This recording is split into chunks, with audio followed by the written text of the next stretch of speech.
उदारवाद एक ऐसा शब्द जिन्होंने विश्व में स्वतंत्रता की एक नई परिभाषा को गढ़ा, जिन्होंने समाज में समानता को स्थापित करने की कोशिश की गई, जिन्होंने आर्थिक और राजनीतिक रूप से लोगों को अपने अधिकारों का वोट कराया। हम आज उसी शब्द उदारवाद पे चर्चा कर रहे हैं। जी हाँ, नमस्कार, मैं डॉक्टर प्रभात आनंद आज आपके सामने लेके आया हूं उदारवाद को। यूं तो इसकी परिभाषा की अगर हम बात करें तो कई सारे विद्वानों का एक मत नहीं है इस पे। जितने भी विद्वानों ने इन पे अपनी अपनी राय दी है, अपनी प्रक्रिया दी है, उन्होंने एक समान परिभाषा नहीं दी है। सभी लोगों ने अपने अलग अलग रूपों से, अलग अलग विचारों से इनको परिभाषित किया गया है। फिर भी हमने कुछ चीजों पे चर्चा करी है, हमने कुछ चीजों को लाने की कोशिश करी है। मैंने आपको समझाने की आज कोशिश कर रहा हूं कि मैं जहां तक हो सके मैं आपको समझाऊं, जो मैंने पढ़ा है, जो मैंने जाना है, जो मैंने इस पे सोचा है, उन चीजों पे। तो कहा जाता है उदारवाद एक राजनीतिक और नैतिक दर्शन है। उदारवाद क्या है? एक राजनीतिक और नैतिक दर्शन है जो व्यक्ति की स्वतंत्रता, समानता और शासितों की सहमति पे जोर देता है। जी हां, हम आज जिस विचारधारा में जी रहे हैं, जिस देश में जी रहे हैं, वहां हमारे पास 2-3 अधिकार ऐसे हैं जो हमारी नैतिक अधिकार होनी चाहिए। जैसे अगर हम बात कर रहे हैं राजनीतिक अधिकार की बात कर लें, हम आर्थिक अधिकार की बात कर लें, हम सामाजिक अधिकार की बात कर लें, हम धार्मिक अधिकार की बात कर लें, तो उदारवाद उन्हीं चीजों पे चर्चा करती है, उन्हीं चीजों के बारे में ये कहता है कि राजनीति क्या है, कि उदारवाद राजनीतिक और नैतिक दर्शन है जो व्यक्ति की स्वतंत्रता, समानता और शासितों की सहमति पर जोर देता है। यह व्यक्ति के अधिकार, निजी संपत्ति और कानून के समक्ष समानता की बात करता है, उनके सिद्धांतों का ये समर्थन करता है। उदारवाद के विभिन्न रूपों में हम देख सकते हैं। उदारवाद के कई सारे रूप हैं, उनकी चर्चा हम कर सकते हैं। अगर हम देख लें तो उसमें राजनीतिक आ जाती है, उसमें सामाजिक आ जाती है, आर्थिक क्षेत्रों में व्यक्तियों की स्वतंत्रता की बात करता है, उनके स्वतंत्रता को बढ़ावा देने का ये प्रयास करता है। ये उदारवाद के मुख्य परिभाषा के रूप में लोगों ने इनको परिभाषित किया है। उदारवाद का जन्म कहां से हुआ, कैसे हुआ? तो कुछ लोगों का कहना है, विद्वानों का कहना है कि उदारवाद शब्द का प्रयोग 19वीं शताब्दी में हुआ, प्रारंभ हुआ। लेकिन अगर इसकी विचारधारा की बात करें हम, तो ये लगभग 16वीं और 17वीं शताब्दी में हो चुका था, इनका उदय हो चुका था। उस समय जब विश्व में सामंतवादी व्यवस्था दम तोड़ रही थी और एक नई राजनीतिक व्यवस्था पनप रही थी। उदारवाद मुख्य रूप से यूरोप में हुए सांस्कृतिक पुनर्जागरण, धर्म सुधार आंदोलन, वैज्ञानिक क्रांति व औद्योगिक क्रांति की उपज के रूप में देखा जाता है। व्यक्तिगत स्वतंत्रता की प्राप्ति और निरंकुश राज सत्ता को चुनौती देने के लिए उदारवाद ने जीवन के सभी क्षेत्रों में स्वतंत्रता की मांग करती है। यहां कि किसी भी व्यक्ति के लिए उसकी स्वतंत्रता बहुत मायने रखती है। आप कितने स्वतंत्र हैं, आपको राज्य के द्वारा क्या स्वतंत्रता दी गई है, उसी के आधार पे आपका आर्थिक, सामाजिक, धार्मिक उदय होता है। जो हमारी बौद्धिक हो, चाहे वो हमारा सामाजिक हो, चाहे वो हमारा धार्मिक हो, या हमारी सांस्कृतिक हो, या हमारी राजनीतिक हो, या हमारी आर्थिक हो, इन सारे चीजों पे उदारवाद अपनी बातों को रखता है। और इन सारी चीजों में हमारी आजादी हो, हम अपने हिसाब से चीजों को कर सके, कार्य कर सके। उदारवाद उन्हीं चीजों का नाम है।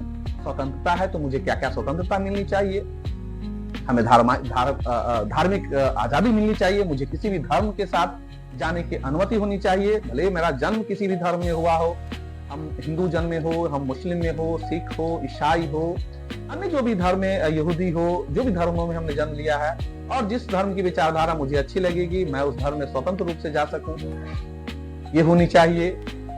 हमारी जो सामाजिक है, समाज में हमें एक रूपता का अधिकार होना चाहिए, समाज में किसी भी प्रकार का देश नहीं होनी चाहिए, सबको सामाजिक रूप से समान रूप से अधिकार वितरित हो।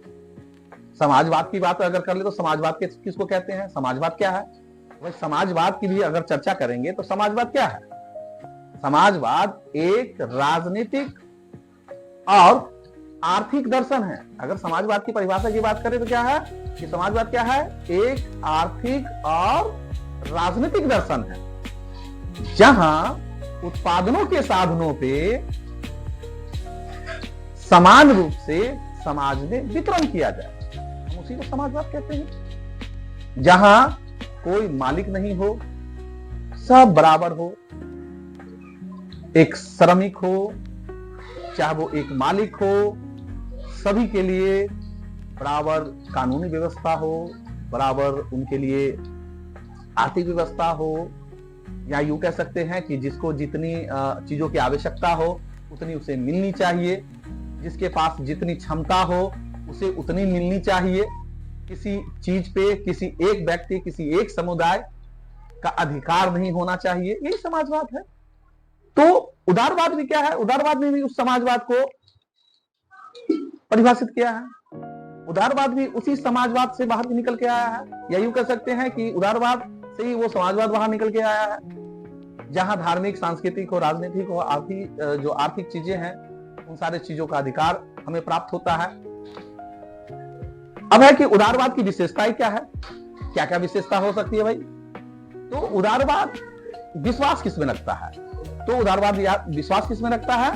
तो उदारवाद कहता है कि मनुष्य के विवेक में विश्वास, यानी जो हमारा विवेक है उसमें विश्वसनीयता होनी चाहिए। अर्थात आपकी जो नैतिक जिम्मेवारियां हैं, आपकी जो नैतिक कर्तव्य है, उसमें लोगों का विश्वास होना चाहिए। दूसरा क्या कहता है कि विश्व में शांति हो, यानी वह विश्व शांति की आस्था करता है। दूसरा क्या, अगला क्या कहता है कि लोकतांत्रिक शासन व्यवस्था हो, यानी किसी राजा का अधिकार नहीं हो, जनता के द्वारा चुने हुए प्रतिनिधि उन पे शासन करे, ताकि उन्हें कोई भी समाज या कोई व्यक्ति उनका शोषण न कर सके। उन्होंने जो रूढ़िवादी परंपरा चली आ रही थी उनका उन्होंने विरोध किया। धर्मनिरपेक्षता में विश्वास रखते हैं कि किसी भी व्यक्ति के पास धार्मिक पाबंदी नहीं होनी चाहिए। वो संवैधानिक शासन के समर्थक हैं, यानी जो भी काम होगा वो संविधान रूप से होगा। अब कहेंगे आप कि संविधान क्या होता है भाई? तो छोटी सी बात है, एक लाइन में अगर हम समझाना चाहें तो कह सकते हैं कि संविधान क्या है? जनता और सरकार के बीच में जो संबंध है, जो एग्रीमेंट है, उसी को हम संविधान कहते हैं। जहां जिसके अधिकार रखे गए हैं कि जनता को क्या करना है और सरकार को क्या करना है, यही संविधान है। और आज पूरा विश्व इसी संविधान की पद्धति पे चल रही है। दूसरा है कि उदारवाद जो शब्द है, उदारवाद के शब्द के जो मायने हैं वो क्या मायने हैं, क्या कह सकता है उदारवाद? तो अगर हम अपनी बातों में अगर रखें कि अगर शब्द को अगर हम दो भागों में बांट के अगर चले तो कहते हैं कि उदारवाद में दो शब्द हैं, एक उदार है, एक वाद है। तो दोनों में अंतर क्या है भाई? दोनों चीजें क्या है? तो सीधा सा है कि जो उदारवाद है, जो उदारीकरण है, या फिर हम इसमें जो बात कर लें कि उदार का मतलब होता है स्वतंत्र होना। उदारवाद जो है वो अंग्रेजी का एक शब्द है, इंग्लिश का शब्द है, लैटिन शब्द लिबरलिज्म हुआ।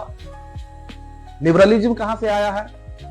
इंग्लिश शब्द लिबरलिज्म हुआ, ये कहां से आया है? तो लैटिन लैंग्वेज है जिसमें लिबरल की चर्चा हुई है, लिबरल से बना है लिबरलिज्म। लिबरल का मतलब क्या होता है आजादी, स्वतंत्रता।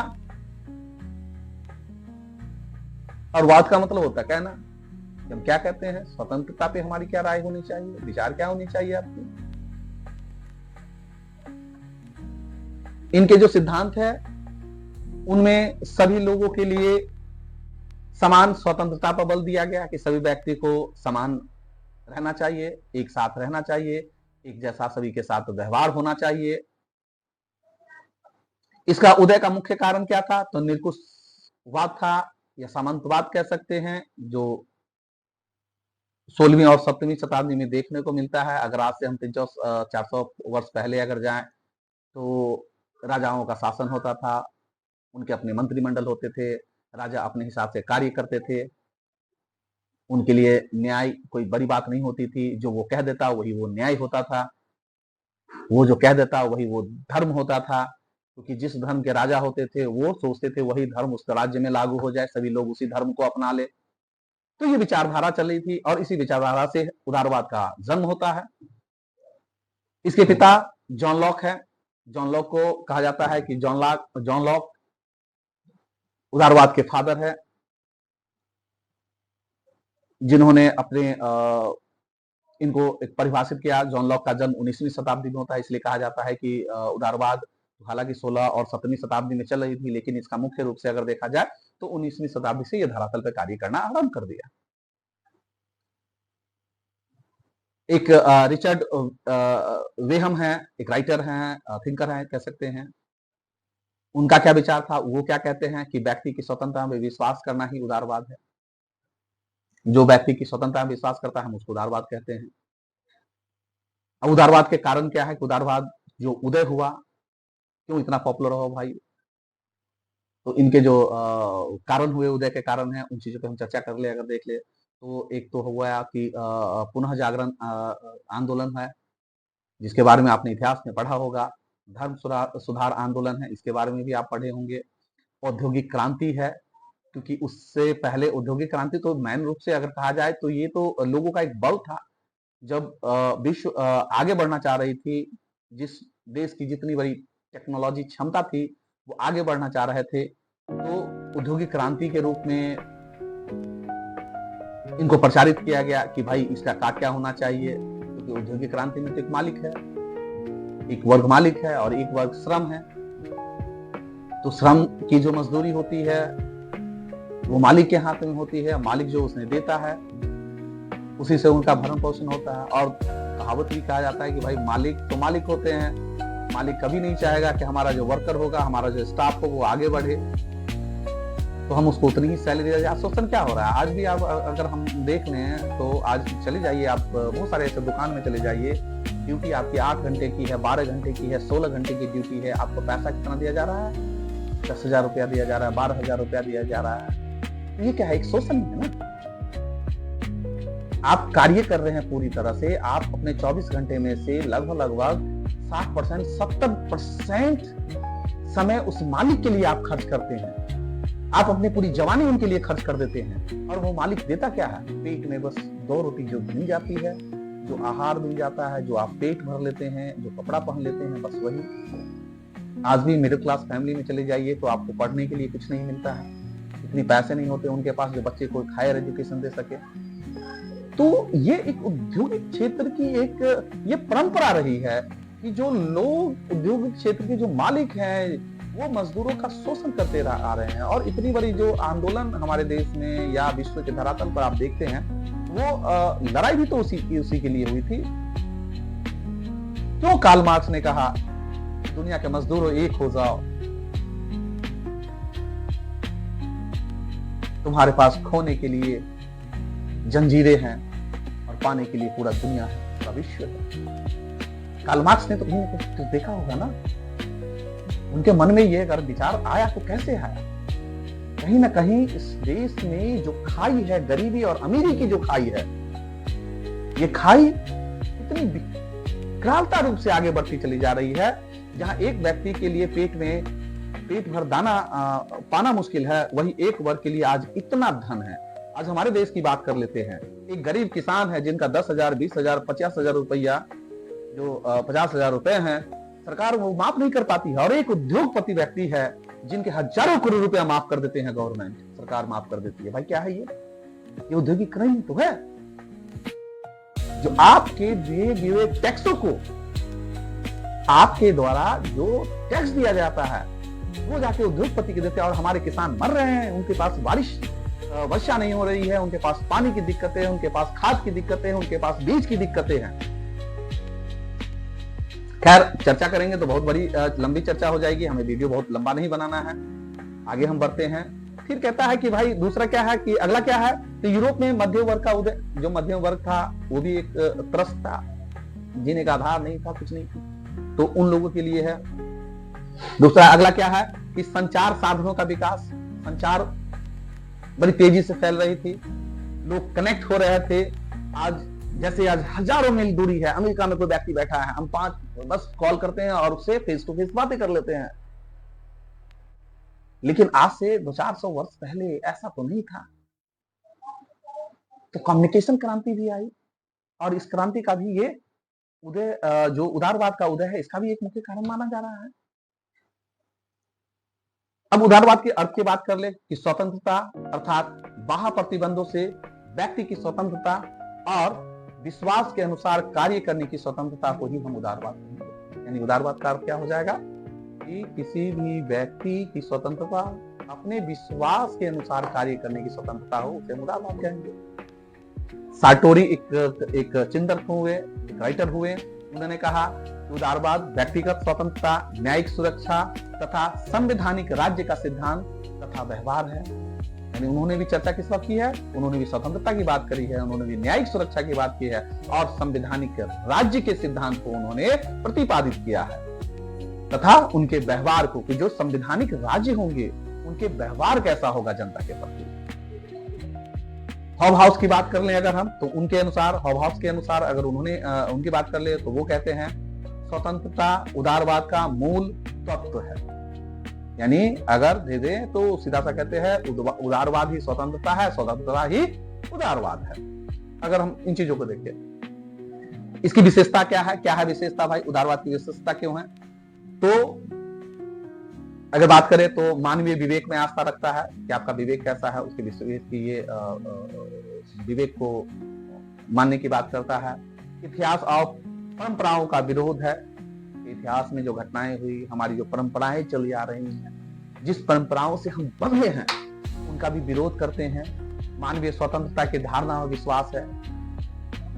जो मानवीय, जो मनुष्य है, उसकी स्वतंत्रता में वो विश्वास करते हैं। व्यक्ति साध्य है और राज्य साधन है, इस पर भी है। और इसमें 2 शब्द आते हैं, साध्य और साधन। साध्य क्या है? तो साध्य का मतलब होता है ज्ञान, जो आपके अंदर है, वो चित्रकला के रूप में हो, राजनीति के रूप में हो, या अन्य रूपों के रूप में, अन्य रूपों में हो। साधन है, साधन क्या है? तो साधन जो हम राज्य के द्वारा, जैसे मजदूरी हुआ, करना हुआ, घर बनाना हुआ, खानों में जो हम काम करते हैं, दुकानों में जो काम करते हैं, कंपनी में जो काम करते हैं, वो हो गए, ये सब जीवन के साधन हो जाते हैं। अगला के समाज और राज्य कृत्रिम संगठन। ये राज कहता है कि समाज क्या है और राज्य क्या है, एक कृत्रिम संगठन है ना। यानी किसी के द्वारा बनाया गया है। तो राज्य कैसे चलती है, समाज कैसे चलता है? किसी ने तो उसको बनाया ही है ना, किसी ने तो उसको बनाया ही है। धर्मनिरपेक्ष राज्य पर बल देते हैं कि किसी भी राज्य का अपना कोई धर्म नहीं होना चाहिए। कानून की प्रधानता का प्रतिपादन, कानून में आस्था होनी चाहिए। लोकतांत्रिक पद्धति का समर्थक होना चाहिए।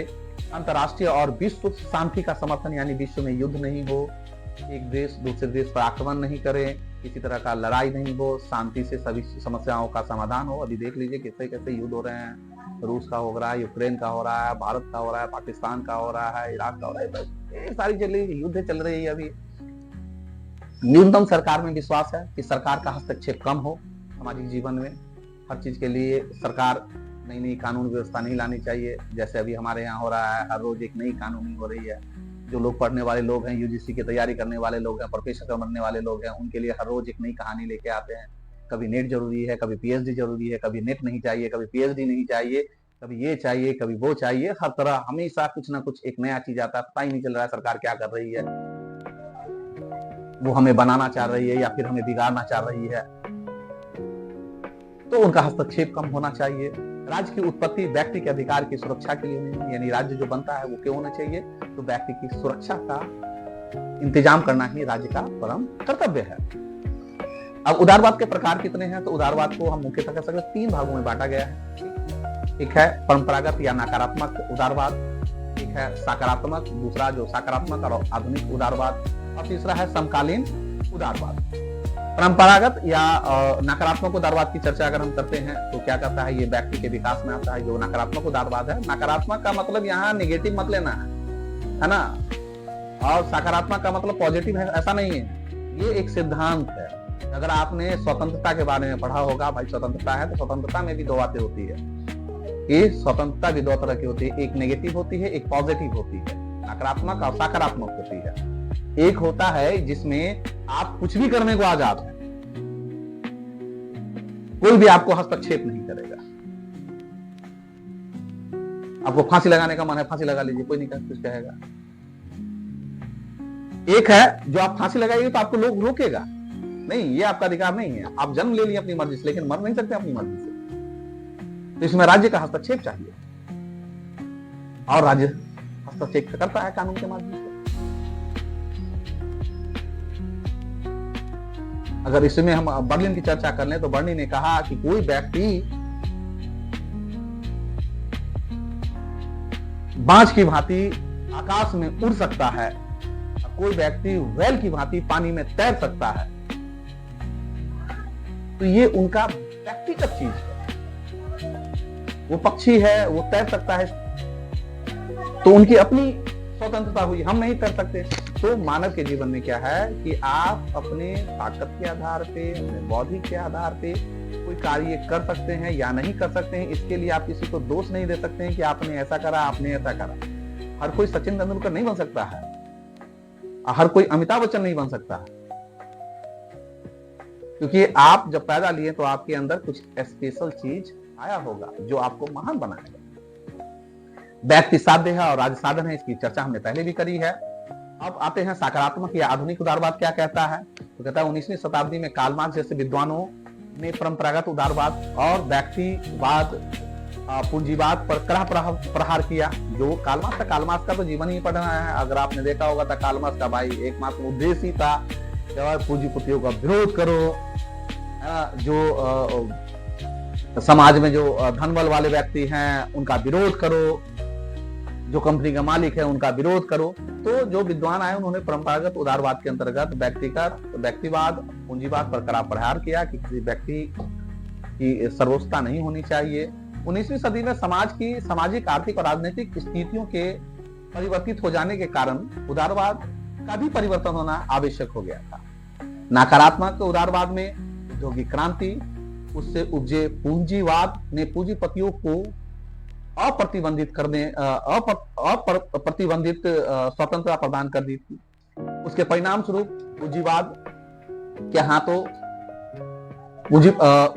पूंजीपतियों के हाथों मजदूरों का शोषण बढ़ने लगा था। तो अभी क्या भाई, जब उद्योगीकरण बढ़ेगा, जब पूंजीपति का बोलबाला होगा तो श्रमिक का तो बेड़ा गर्क होना ही होना है, श्रमिक का तो शोषण होना ही होना है, लाजमी है।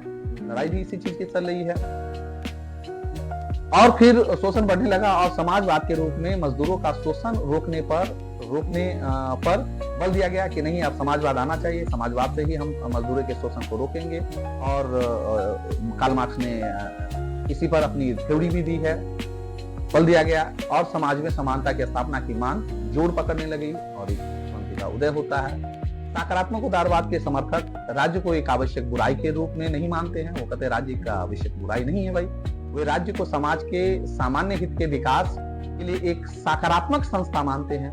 वे चाहते हैं कि राज्य अपने सभी नागरिकों के विकास के लिए सभी को सामाजिक, आर्थिक, राजनीतिक व सांस्कृतिक दायित्वों का पूरा करे। यानी राज्य का यह अधिकार होना चाहिए कि कोई व्यक्ति जो उस देश में रह रहा है, उस राज्य में रह रहा है, उसको सामाजिक अधिकार मिले, उसको राजनीतिक अधिकार मिले, उसको सांस्कृतिक अधिकार मिले। और इसकी पूर्ति कौन करेगा? राज्य करेगा। वे राज्य को एक नैतिक संस्था के रूप में स्वीकार करते हैं और अपने नागरिकों की नैतिक व बौद्धिक आवश्यकताओं को पूरा करते हैं। समकालीन उदारवाद की बात करें तो समकालीन उदारवाद के सिद्धांत के अंतर्गत स्वतंत्रता की रक्षा के लिए राज्य की भूमिका के बारे में कहा गया है, उसकी चर्चा हुई है उसमें। जो सिद्धांत व्यक्ति की सकारात्मक स्वतंत्रता को राज्य का उत्तरदायी मानते हैं, उसे समतावाद की संज्ञा दी गई है, उन्हें समतावाद के नाम से संबोधित किया गया है। वे स्वेच्छा तंत्रवाद का समर्थन करते हैं, जो व्यक्ति की स्वतंत्रता को सार्वजनिक नीति को प्रमाणित आधार मानता है। यह सिद्धांत कल्याणकारी राज्य के खंडन करते हुए मुक्त बाजार या अर्थव्यवस्था का स्वतंत्रता का मूल मंत्र मानता है। यानी कि जो समाज है, उस समाज में हम कह सकते हैं कि जो बाजार है वो पूरी तरह से मुक्त होना चाहिए, अर्थव्यवस्था पूरी तरह से मुक्त होनी चाहिए, है ना, समान होना चाहिए। और राज्य का न्यूनतम हस्तक्षेप का समर्थन करता है कि उसमें राज्य का किसी भी तरह का हस्तक्षेप नहीं होनी चाहिए, राज्य अपने हिसाब से चीजों को उसमें थोपे नहीं जनता पे। बर्लिन ने अपनी पुस्तक में इस चीज को चर्चा भी किया है। बर्लिन के पुस्तक की अगर हम बात करें तो उनके 2 पुस्तक हुए टू कॉन्सेप्ट ऑफ लिबर्टी और एक हुआ फोर एसे ऑफ लिबर्टी, है ना, जिन्होंने लिबर्टी के कॉन्सेप्ट को और उनपे जो निबंध पे चर्चा करी है। उन्होंने तर्क दिया कि राज्य केवल व्यक्ति की नकारात्मक स्वतंत्रता की रक्षा कर सकता है। कि राज्य क्या कर सकता है कि नकारात्मक स्वतंत्रता की रक्षा कर सकता है। नकारात्मक स्वतंत्रता तो हम पहले भी बताए कि आप फांसी लटकेंगे तो राज्य हस्तक्षेप करेगा, है ना, कि आप मर नहीं सकते हैं, आपको ये अधिकार नहीं है कि आप फांसी लगा के मर जाइए, पॉइजन खा के मर जाइए, ऐसा अधिकार नहीं है। इसी को नकारात्मक स्वतंत्रता कहा जाता है, जहां आपके जीवन में कोई किसी के द्वारा हस्तक्षेप किया जाता है।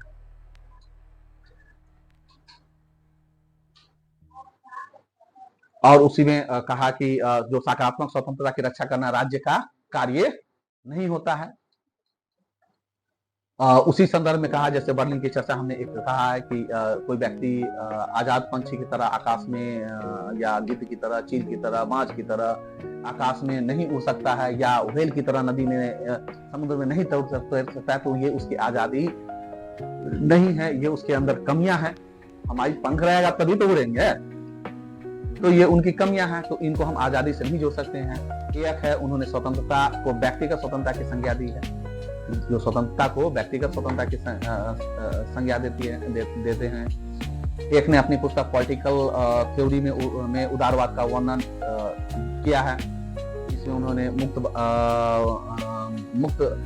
बाजार उदारवाद की चर्चा करी है, उन्होंने उसमें काल्पनिक उदारवाद की चर्चा करी है, उन्होंने लोकतांत्रिक उदारवाद की चर्चा करी है, उन्होंने सुधारवादी उदारवाद की चर्चा करी है। तो ये सारे उनके पहलू हैं। अब आते हैं कि भाई क्या नकारात्मक और सकारात्मक उदारवाद में अंतर क्या है, किसको नकारात्मक कहते हैं, किसको सकारात्मक करते हैं, हम उससे चर्चा कर लेते हैं। चीजों को आप देख सकते हैं। नकारात्मक उदारवाद की बात करें तो ये 16वीं और 18वीं शताब्दी के बीच में विकसित हुआ था, जबकि सकारात्मक उदारवाद की चर्चा करें तो ये 19वीं सदी के बीच में हुआ था, जब जॉन लॉक ने इनको परिभाषित किया था। नकारात्मक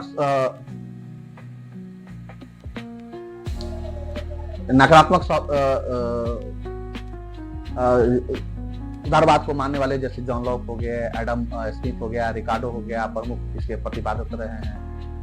सकारात्मक उदारवाद को जे.एस. मिल हो गया, टी.एच. ग्रीन हो गया, लॉस्की हो गया, ये लोग इनके प्रतिपादक रहे हैं। जो नकारात्मक उदारवाद है वो निरकुश राजतंत्र और निरकुश उपवाद हैं। जो सकारात्मक उदारवाद हैं वो राज्य को एक कल्याणकारी संस्था के रूप में देखते हैं। नकारात्मक उदारवाद में राज्य को एक आवश्यक बुराई समझा गया है, जबकि सकारात्मक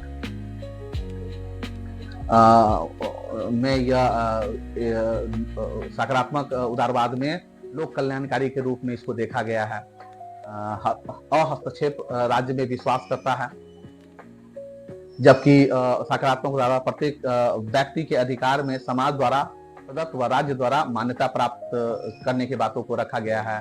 नकारात्मक उदारवाद में अगर देखें तो प्राकृतिक के अधिकारों में विश्वास है, और सकारात्मक उदारवाद में देखें तो व्यक्ति की स्वतंत्रता पर सामाजिक व राजकीय हितों के संदर्भ में प्रतिबंध संभवतः की बात की गई है।